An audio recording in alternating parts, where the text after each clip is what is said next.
CBSE की 12वीं कक्षा देख रहे हैं आप, आपके साथ में जेपी शर्मा। बोर्ड की परीक्षाएं रद्द किए जाने के फैसले के साथ ही सबकी नजरें इस बात पर टिकी हुई थीं कि अब परिणाम कैसे निर्धारित होगा। आज सीबीएसई की ओर से सुप्रीम कोर्ट में जो पैटर्न बताया गया है उसमें 30-30-40 का आधार लिया गया है। 10वीं के 5 में से 3 अधिकतम नंबर वाले विषयों को लेकर, 11वीं के 5 विषयों को लेकर और 12वीं के यूनिट, टर्म और प्रैक्टिकल को आधार बनाकर गिनती होगी। जो छात्र इसमें अपने लिए नुकसान देखते हैं उनके लिए परीक्षा का भी विकल्प होगा, जिसकी तिथि कोरोना की परिस्थिति के हिसाब से निर्धारित होगी और जिसके बारे में कोर्ट में अगली सुनवाई में कोई अनुमान प्रस्तुत किया जा सकता है।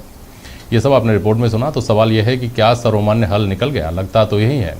एक व्यावहारिक पैटर्न भी दिया गया है और असंतुष्ट होने की स्थिति में परीक्षा का विकल्प भी। फिर भी कुछ सवाल हैं जिन पर यह खबर आने के बाद से ही बहस छिड़ी हुई है। मसलन परीक्षा का विकल्प चुनने वालों का आगे एडमिशन कैसे होगा?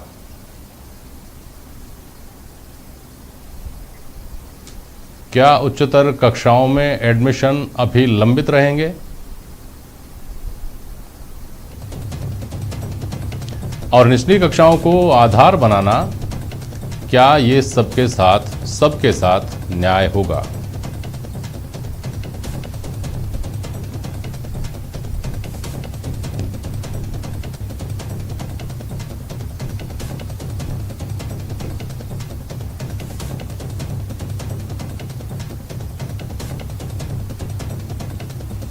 हमारे साथ अभिभावक भी हैं और इस मामले के जानकार भी हैं। अरविंद अग्रवाल जुड़ रहे हैं हमारे साथ, अभिभावक हैं आप। सुशील शर्मा भी अभिभावक हैं। दामोदर गोयल साहब हैं, आप शिक्षाविद हैं। और संजय पराशर जी इस पूरे मामले की बेहतरीन जानकारी रखते हैं। बहुत स्वागत करता हूं आप सभी का। हाँ, पहले आपके पास आ रहा हूं सुशील जी। लग ये रहा था कि बड़ा मुश्किल काम है। सुशील जी, आपको सुनाई दे रही है मेरी आवाज़? बोलिए।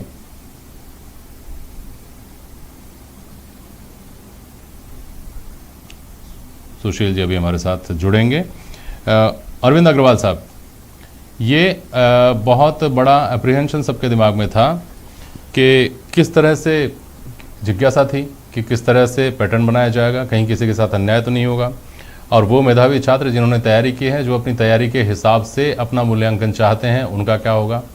तो बेहतर स्थिति है, मूल्यांकन का एक पैटर्न भी बना दिया गया है और अगर किसी को उससे संतोष नहीं है तो परीक्षा भी दे सकता है। हालांकि बहुत सारे सवाल हैं जिन पर मैं आगे चर्चा करूंगा, लेकिन प्राथमिक तौर पर यह संतोषजनक स्थिति दिखती है।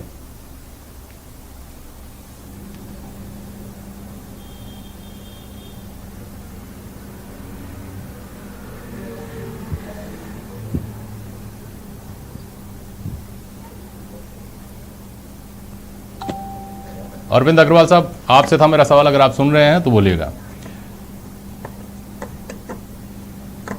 चलिए ठीक है, मैं संजय पराशर जी के पास जाता हूं। संजय जी, आपने मेरा सवाल सुना होगा। जी सर। ये जिज्ञासा छात्रों में, अभिभावकों में, आम आदमी में जो इससे कहीं ना कहीं कंसर्न है उसके दिमाग में थी। तो बहुत हद तक ऐसा लगता है कि सभी चीज़ों का, सभी पहलुओं का ख्याल रखा गया। आपको क्या लगता है? सर बिल्कुल, मैं आपकी बात से इत्तेफाक रखता हूँ। जो 10th, 11th और 12th का जो इन्होंने पैटर्न रखा है कि 30% ये 10th का लेंगे, क्योंकि उसके पीछे लॉजिक है कि 10th क्लास जो है वो एकमात्र एग्जामिनेशन था जो ये क्लास 12th वाले बच्चे देकर के आए हैं और जिसका की एक्सटर्नल एजेंसी सीबीएसई ने मूल्यांकन किया है। तो 30% मार्क्स वहां से आना और उसमें भी best of 3 subjects out of 5 select करना, वो एक जस्टिफाइड क्लेम है। रही बात 11th क्लास की, क्योंकि जब कोविड-19 गाइडलाइंस लागू हो गई थी तो वहां पे अधिकांश स्कूलों का जो है फाइनल एग्जामिनेशन का रिजल्ट डिक्लेयर हो गया था। तो ऐसे में फाइनल एग्जामिनेशन का जो स्कोर है 30% क्लास 11th का, वो भी काफी हद तक जस्टिफाइड है। रही बात कक्षा 12 की, जहां पे इन्होंने 40% वेटेज दिया है और वहां स्कूलों को उन्होंने अपने अपने हिसाब से ऑब्जेक्टिव क्राइटेरिया के अंतर्गत जो विभिन्न प्रकार की गतिविधियां हुई है, चाहे वो वहां पे क्लास टेस्ट हुए हैं, यूनिट टेस्ट हुए हैं, मिड टर्म एग्जामिनेशन हुए हैं, प्री बोर्ड्स हुए हैं। अगर स्कूलों ने 2 या 2 से अधिक प्री बोर्ड्स लिए हैं तो छात्र हित को देखते हुए छात्र ने जहां अधिकतम अंक हासिल किए हैं उसको वो जो है आधार बना करके और रिजल्ट जो है वो बना सकते हैं। तो मेरी दृष्टि से ये जो क्राइटेरिया बोर्ड ने डिसाइड किया है ये छात्र हित में है और भविष्य को दिशा निर्देश देने वाला है। रही बात इन छात्रों को, जो छात्र अपने रिजल्ट से संतुष्ट नहीं होंगे, उन छात्रों के लिए एक विकल्प रखा है सीबीएसई ने कि वो भविष्य में जब भी स्थितियां सामान्य होती है वो परीक्षा दे सकते हैं। ठीक है, इस पर मैं आता हूं आपके पास। आप अगर मुझे सुन रहे हैं अरविंद जी या सुशील जी तो बोलिएगा। अरविंद जी या सुशील जी, आप दोनों में से कोई मुझे सुन रहा है तो बोलिएगा। जी, संदीप पराशर जी। हाँ जी, मैं सुशील शर्मा बोल रहा हूँ। मेरी आवाज आ रही है? हाँ सुशील जी, हाँ बिल्कुल आपकी आवाज आ रही है। हेलो। सुशील जी, हाँ बिल्कुल आपकी आवाज आ रही है सुशील जी, और मुझे लगता है कि आपकी आवाज सीबीएसई की जो कमेटी थी उसके पास भी पहुंच गई, और पैटर्न जो आया है वो कहा जा रहा है कि संतोषजनक है। फिर भी किसी तरह की कोई ग्रीवेंसेस दिखती हैं आपको इसमें? जी देखिए, पहली बात तो ये है, हम इस पे एग्री नहीं करते। रीजन बीइंग कि इस वक्त जो है, पहली बात आपको ये ध्यान रखना पड़ेगा कि जो ये अभी जो इस टाइम जो पर्टिकुलरली हम इस साल की बात करें तो इस टाइम 12th के एग्जाम में सिर्फ जो है ऑनलाइन एजुकेशन सो कॉल्ड जो है उसी के ऊपर जो है बच्चों को जो एनालिसिस किया जा रहा है। यानी एग्जामिनेशंस हैं या जो रिजल्ट्स हैं ये असल में आपका एजुकेशन का इवोल्यूशन है। तो ये सिर्फ इस वक्त के ऑनलाइन एजुकेशन के बिहाफ पे अगर जो है रिजल्ट डिक्लेयर किए जाते हैं तो ये जो बच्चों के साथ में पूरी तरह से इनजस्टिस होगा। रीजन बीइंग कि ऑनलाइन एजुकेशन ज्यादातर बच्चों को मिली ही नहीं है, और आपको भी मालूम होगा कि ऑनलाइन एजुकेशन है जो बच्चे कितना सिंसियरली उन्होंने पढ़ा है। टीचर्स भी इसके लिए क्वालिफाइड नहीं थे, उनको भी खुद को नॉलेज नहीं थी, स्टूडेंट्स के पास में इंफ्रास्ट्रक्चर नहीं था, जो उनके पास में लैपटॉप नहीं थे। तो इस तरीके से अगर जो किया जाएगा तो ये तो उनके साथ में नाइंसाफी होगी। हमारा ये इसमें मानना है कि सुशील जी जो इसमें जो इन्होंने जो सुशील जी सुनिए ना, एक मिनट सुनिए सुशील जी। ये बात सही है आपकी कि ऑनलाइन परीक्षा का जो कॉन्सेप्ट था वो ही हमारे बच्चों के लिए नया था। कोविड-19 जैसे नया था, तो उससे बचते हुए, उसके साथ एडजस्ट करते हुए लाइफ को कैसे चलाया जाए, इसके लिए बहुत सारी चीज़ें जो इवॉल्व हुई, उनमें से एक चीज़ ये भी थी ऑनलाइन परीक्षा भी, ऑनलाइन स्टडी भी। लेकिन आप जो कर रहे हैं कि ऑनलाइन परीक्षा की वजह से छात्र तैयार नहीं हो पाए, छात्रों की सही तरीके से पढ़ाई नहीं हो पाई, तैयारी नहीं हो पाई, तो किसी भी तरीके से मूल्यांकन कर लीजिए, चाहे उनकी परीक्षा ले लीजिए, चाहे उनके पुराना जो उनका रिकॉर्ड है उसके हिसाब से उनका मूल्यांकन कर लीजिए। उससे क्या फ़र्क पड़ता है? अगर पढ़ाई को लेकर के हम चिंतित हैं कि पढ़ाई ठीक से नहीं हो पाई, तो फिर मूल्यांकन तो किसी न किसी तरीके से तो करना ही करना है। सुशील जी। जी बिल्कुल ठीक है, मैं आपकी बात मानता हूं। तो यहाँ एक देखिए, इन चीजों को आप दूसरे तरीके से भी लीजिए कि ये जो अभी पर्टिकुलरली अगर आपको मालूम होगा कि जो है रिसेंटली जो है 3 मई को जो है ऑनरेबल सुप्रीम कोर्ट ने ऑर्डर जो सुनाया है फीस को लेकर के, तो ये इसकी वजह से क्या हो रहा है कि अभी पेरेंट्स को प्रेशराइज करा करके और नए तरीके से एग्जाम्स लिए जा रहे हैं। इनफैक्ट हालांकि सीबीएसई का ना तो कोई डायरेक्शन है, लेकिन स्कूल वालों ने अपनी मर्जी से कोई सो कॉल्ड जो है ऑनलाइन एजुकेशन और लेना स्टार्ट कर दिया है, सो दैट पेरेंट्स को प्रेशराइज किया जा सके। हमारा इसमें यह मानना है कि इसके अंदर जो 10th, 11th और 12th का जो रेशियो रखा जाए वो 30%, 50% और 20% रखा जाए, कि क्योंकि 10th के अंदर बच्चों ने एग्जाम्स दिए वो बिल्कुल जो है न्यूट्रल थे, उसमें जो है बोर्ड ने अपने हिसाब से एग्जाम्स लिए।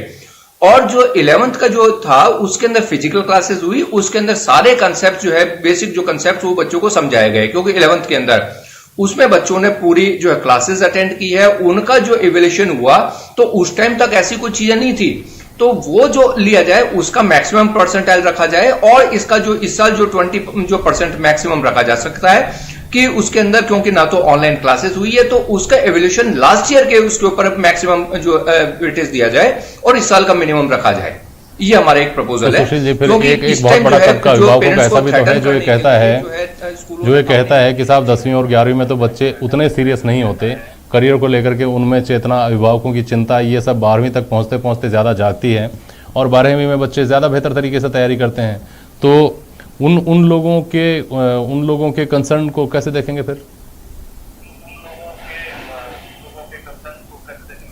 देखिए, अगर हम बात करें, बिल्कुल आपकी बात में मानता हूं कि 12th के अंदर बच्चा सिंसियर होता है, लेकिन सिंसियर तब होगा जब कोई क्लासेस हो। लेकिन अभी अगर आप आइडिया जो मैं आपको एक बेसिक जो है इसकी चीज बताता हूं कि ज्यादातर बच्चों ने तो ऑनलाइन क्लासेस ली ही नहीं है। इनफैक्ट मैं कितने ही पेरेंट्स को जो जानता हूं, कितने स्टूडेंट्स को जानता हूं जो कि ऑनलाइन क्लासेस जो है पहली बात या तो उन्होंने ली नहीं है, या फिर ली है तो इतनी बोरिंग थी कि उन्होंने सिर्फ जो है क्लासेस अपीयर हो गए हैं, लेकिन वो उनकी स्क्रीन ऑफ है और वो बैठे हुए नहीं वहां पे, मतलब बिल्कुल उन्होंने अटेंड ही नहीं किया है। तो उससे ज्यादा बेटर वो रहेगा कि जिन्होंने अपीयर ही नहीं हुए, तो उससे ज्यादा बेटर है कि 11th के बेसिस पे आप जो है उनका इवोल्यूशन करें। ठीक है ना? तो ये बिल्कुल, ये तो बिल्कुल गलत है कि आप जो है जो 12th के आपके बिल्कुल आपकी अपने हिसाब से आप इस फैसले की जो मेरिट्स और डिमेरिट्स देख रहे हैं, बेहतर तरीके से देख रहे हैं। अरविंद अग्रवाल साहब, आपको अब आ रही है क्या मेरी आवाज़? अरविंद अग्रवाल, अगर आ रही है आवाज़ तो जल्दी बोलिए।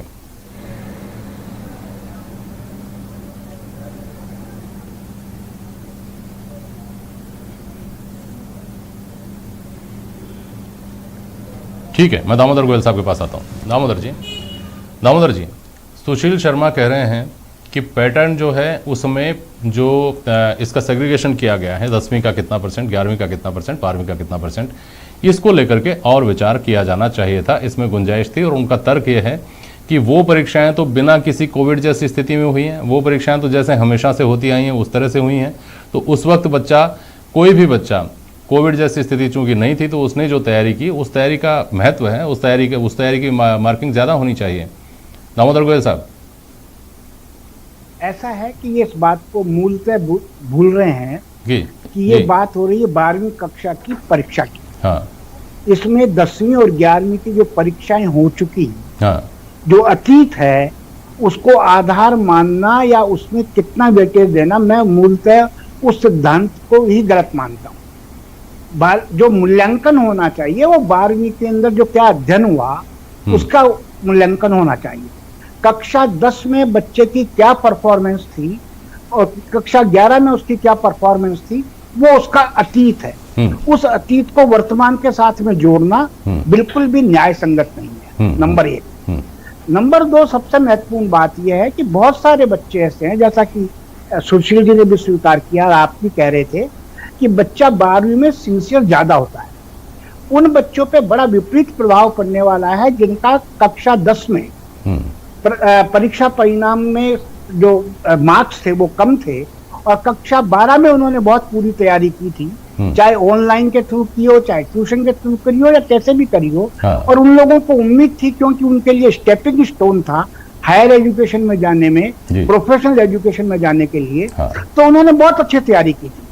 तो उनको इस बात के लिए दंडित नहीं किया जाना चाहिए कि कक्षा 10 में उनकी परफॉर्मेंस कैसे थी। और इसमें एक मूल बात जो अपन सबको ध्यान में नहीं आ रही है, जो सीबीएसई ने हल्फनामा प्रस्तुत किया है सुप्रीम कोर्ट में, उसमें एक बात यह भी कही है कि 3 साल में स्कूल का बेस्ट स्कोर क्या था उससे ज्यादा नहीं होगा। वो एक सबसे ज्यादा चिंता की बात है। यदि कोई बैच पिछले 3 साल में कोई बैच स्कूल का पुअर था, तो उस स्कूल की परफॉर्मेंस से बालक की परफॉर्मेंस को कैसे जोड़ा जाएगा? ठीक बात है। तीसरी बात इसमें बड़ी महत्वपूर्ण है कि कक्षा 10 के अंदर कोई बच्चा राजस्थान बोर्ड से अपीयर हुआ था, कोई बच्चा एमपी बोर्ड से अपीयर हुआ था, और कक्षा 12 में सीबीएसई का बोर्ड अलग है, इसका पैटर्न करिकुलम वो भी अलग है। बिल्कुल बिल्कुल। इसलिए किसी भी तरीके से ये जो फार्मूला बनाया गया है कक्षा 10 और 11 को इसमें के मार्क्स को कंसिडर करने का, 30-30 यानी मेजर पोर्शन 60% पोर्शन आप अतीत के साथ जोड़ के ले रहे हैं और केवल मात्र 40% मार्क्स आप वर्तमान में जोड़ रहे हैं। ये अंग्रेजी में एक कहावत है, the treatment is worse than disease, रोग से ज्यादा खतरनाक इलाज है ये। ठीक है, ये बहुत गलत एक परंपरा। ठीक है, मैं संजय जी से इस बारे में सवाल करता हूं। संजय जी, देखिए दामोदर जी ने जो सवाल उठाया उसमें पहला जो एप्रीहेंशन है उसका जवाब तो आ गया है कि परीक्षा भी जिसको देनी है वो परीक्षा दे लीजिए और अपने आप को प्रूव करिए, जितना नंबर आप ला सकते हैं उतने नंबर लेकर आइए। लेकिन धुंध है अभी इसको लेकर के, परीक्षा कब होगी पता नहीं। 31 जुलाई तक ये जो मूल्यांकन है इसके परिणाम तो आ जाएंगे, परीक्षाएं कब होंगी? और क्या बच्चे के पास ये विकल्प रहेगा कि मूल्यांकन से संतुष्ट नहीं है तो परीक्षा दे, या उसको अभी तय करना पड़ेगा कि नहीं मुझे मूल्यांकन करवाई नहीं है, मुझे तो परीक्षा देनी है? और जहां जिस बात पर आकर ये सारी बातें ठहरती हैं कि फिर हायर स्टडीज के लिए बच्चे कब जाएंगे, वो तो तब तक लंबित ही रहेगा जब तक परीक्षाएं, जिनको परीक्षा देनी है, जो परीक्षा देने का विकल्प चुनेंगे वो परीक्षा देकर उनके परिणाम आ जाएंगे। संजय पाराशर जी। सर, जहां तक हायर स्टडीज की बात है, और विदेशी यूनिवर्सिटीज मान के चलिए या इंडियन यूनिवर्सिटीज मान के चलिए, सभी यूनिवर्सिटीज ने अपने अपने पाठ्यक्रमों में एडमिशंस के लिए आवेदन मांगने शुरू कर दिए हैं और उनको कक्षा 12 के रिजल्ट से तब लेना देना होगा जब सीबीएसई पूरी तरीके से फाइनल करके 31 जुलाई को रिजल्ट बच्चों के हाथ में दे देगी।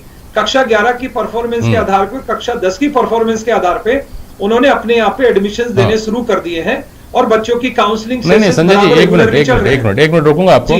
पूरी तरह से कैसे दे देगी 31 जुलाई तक? क्या उससे पहले परीक्षाएं हो जाएंगी जिनको परीक्षा देनी है? ये तय हो गया क्या? सर मैं लास्ट ईयर का बताता हूं, 2019-20 में भी यही स्थितियां जब चल रही थी और कोविड के मारे जब कुछ सब्जेक्ट्स जो है वो अधूरे रह गए थे और उनकी परीक्षा नहीं हो करके और रेशनलाइजेशन तरीके से रिजल्ट डिक्लेयर कर दिया गया था और जिन बच्चों को अपने परिणाम से संतुष्टि नहीं थी उनका मात्र 0.89% बच्चों ने ही एग्जाम दिया है। मतलब यहां जो बोर्ड अपने क्राइटेरिया बना रहा है, चाहे वो अभी का क्राइटेरिया है या लास्ट ईयर जो बड़ा सारगर्भित तरीके से बाकी के बचे हुए सब्जेक्ट्स का मूल्यांकन किया गया था, तो बच्चे पूरी तरीके से इस रिजल्ट से संतुष्ट होते। और जहां सुशील जी जो कह रहे थे तो कक्षा 12 को इनको जो है जो वेटेज कम देना चाहिए था या ज्यादा देना चाहिए था, कक्षा 11 को ज्यादा देना चाहिए था, कक्षा 12 जो है उसका मूल्यांकन का आधार है। और रही बात 40% की, यहां ये चीज समझनी होगी आपको कि ये जो 30 और 40 है ये थ्योरी पार्ट का है, इसका प्रैक्टिकल से कहीं कोई लेना देना नहीं है। बच्चे के प्रैक्टिकल्स के मार्क्स जो 30 है, 40 है, 50 है, सब्जेक्ट टू सब्जेक्ट वेरी करता है, वो ऑलरेडी सीबीएसई के बाद जा चुके हैं। तो ये सारी जो कवायद है केवल थ्योरी के नंबर के लिए है जो कि 80 नंबर है। लेकिन दामोदर गोयल साहब के दो वैलिड पॉइंट बचते हैं। एक तो पहली बात तो ये है कि सारी स्कूलों का यूनिफॉर्म तरीका नहीं है मूल्यांकन का, पहली बात तो उन्होंने ये कही। दूसरी बात स्वाभाविक है, हर अभिभावक के मन में होगी ये बात, लेकिन कोविड की परिस्थितियों के हिसाब से सब अपना अपना फैसला सबका अलग अलग है। कोई परीक्षा के साथ जाना चाहता है, कोई वैसे मूल्यांकन के साथ जाना चाहता है। लेकिन ये सब मानते हैं कि 10वीं में क्या मेहनत की, 11वीं में क्या मेहनत की, उसका 12वीं की तैयारी से, 12वीं की परीक्षा से, 12वीं के मूल्यांकन से संबंध नहीं होना चाहिए। ये बच्चों के साथ अन्याय होगा। तो क्या हमको ये मान लेना चाहिए कि कहीं ना कहीं कुछ ना कुछ तो रास्ता निकालना ही पड़ेगा, जो बेस्ट पॉसिबल जो रास्ता हो वो रास्ता ये है? क्या ये मान लेना चाहिए?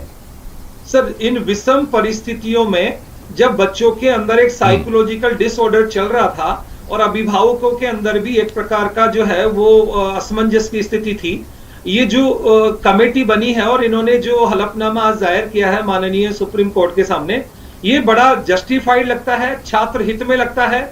और आप उस हलफनामे की एक एक लाइन को पढ़ के देखिए, उसमें साफ लिखा हुआ है कि यहाँ एडवांटेज जो है वो बच्चे के खाते में जानी चाहिए। सो कहीं ना कहीं हमारा इस चाइल्ड सेंटर्ड एजुकेशन में बच्चे को ही इसका फायदा होना चाहिए और ये जो पॉलिसी बनी है कहीं ना कहीं बच्चे को दूर तक फायदा पहुंचा रही है। ठीक है, अरविंद अग्रवाल साहब आपको नहीं सुन पाए, अगर आप मेरी आवाज आ रही है तो आप अपनी बात बोल सकते हैं बहुत संक्षेप में। अरविंद अग्रवाल जी।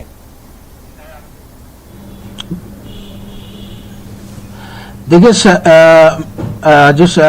अभी सरकार ने जो सीबीएसई बोर्ड के 12वीं के रिजल्ट के लिए जो हलफनामा दायर किया है उसके अंदर 30% 10th के मार्क्स, 30% 11th के मार्क्स और 40% 12th के मार्क्स, ये एक बहुत ही अच्छा एक सराहनीय प्रयास है जिसके अंदर बच्चों की जान किस जोखिम ना लेते हुए उसके बाद में एक सर्वमान्य तरीके से इसके अंदर बच्चों को आगे उत्तीर्ण किया जाए। ये फॉर्मूला जहां तक है मुझे लगता है कहीं हद तक ठीक है, लेकिन इसके अंदर बस सरकार को साथ में इसका भी ध्यान रखना पड़ेगा कि स्कूलों को 11th और 12th के अंदर जो मार्क्स दिए जा रहे हैं उसके लिए शिकायतें आनी चालू हैं।